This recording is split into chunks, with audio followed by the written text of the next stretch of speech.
A prodigiously gifted animator named Hiroko perished unexpectedly and found herself resurrected in an unfamiliar realm.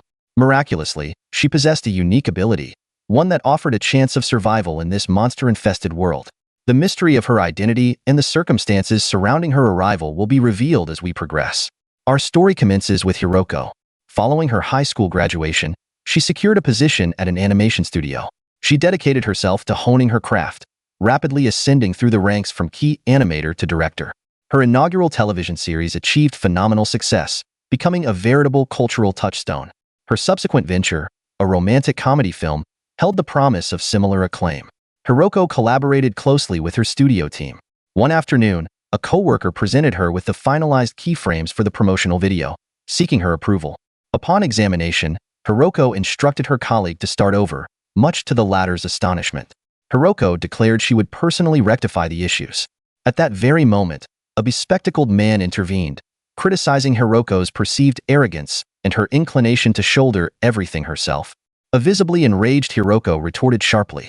The man attempted to defuse the situation, but the damage was done. Later, while dining, Hiroko abruptly collapsed and passed away. She subsequently regained consciousness in a strange new world.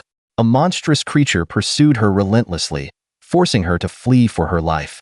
Just as the beast prepared to strike, a heroic figure named Luke materialized and vanquished it, rescuing her in the nick of time. A disoriented Hiroko inquired, "Where am I? What is this desolate landscape?" At that juncture, a young woman with green hair appeared. The girl, Natsuko, remarked that Anio, Hiroko's new name in this world, smelled like a wild creature. Anio, irritated, mocked Natsuko's appearance. Natsuko surveyed her surroundings and, given the unusual attire of those present, speculated that she might be at a comic book convention. When Luke questioned her identity, she introduced herself as the director of Dark Magical Girl Academy Skipan and requested the use of a phone to contact her studio. Luke dismissed her plea, simply instructing her to seek shelter upon hearing the alarm. He and his companions prepared to depart. Anio, who had been in the form of a small horse, transformed into a magnificent stallion. Luke mounted the steed, and Natsuko observed in amazement as they rode away, leaving her stranded.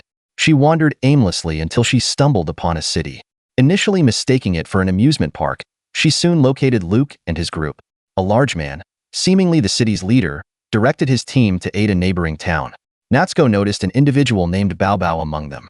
Bao Bao began to speak of the impending apocalypse heralded by the Great Void. Unconsciously, Natsuko echoed his words, then added, "The festival song is about to begin." And indeed, it commenced. Natsuko felt her sanity slipping until a realization struck her. This was the narrative of The Tale of the End, a story she herself had authored. She knew a formidable army would emerge from the voids following the festival. She rushed to warn Luke of the imminent threat, but he remained skeptical, placing his trust in Kyoji, who had detected no unusual activity. Natsuko explained, "It's currently charging, making it undetectable." Anio vehemently defended Luke, proclaiming him the world's savior.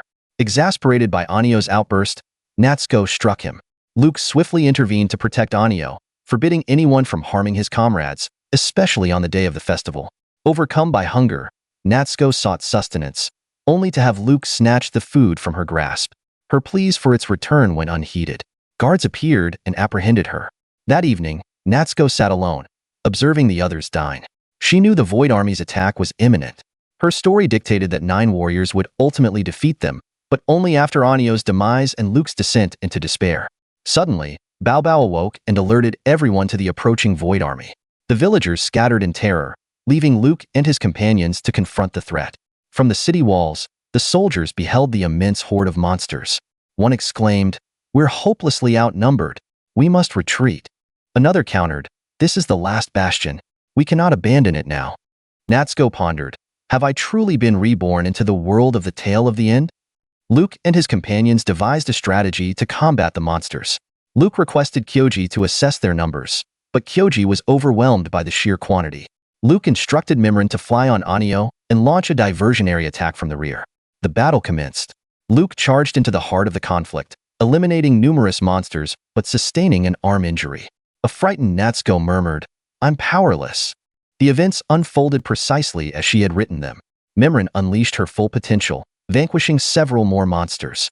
Abruptly, a luminous panel materialized in Natsuko's pocket, her animation tablet. It prompted her to draw. Meanwhile, Anio conjured a protective barrier around Rick and Mimran. Anio then charged towards the monsters, urging Rick, "The city needs you." Anio intended to employ a self-destruct spell to safeguard her friends. Natsuko pursued her. Rick shouted, "Anio, wait. She's going to use the destruction spell." Anio cast the spell. In a desperate act, Natsuko began drawing on her tablet. A colossal creature sprang forth from her drawing, obeying her command to attack the monsters, obliterating them utterly. Kyoji confirmed Anio's survival, to the immense relief of Luke and Mimran. Following the battle, Luke approached Natsuko and inquired, "Who are you?" She responded, "I'm an animator from the real world." Natsuko collapsed, revealing her human form to the group. Luke announced, "She's human, from a place called the real world. She's an animator."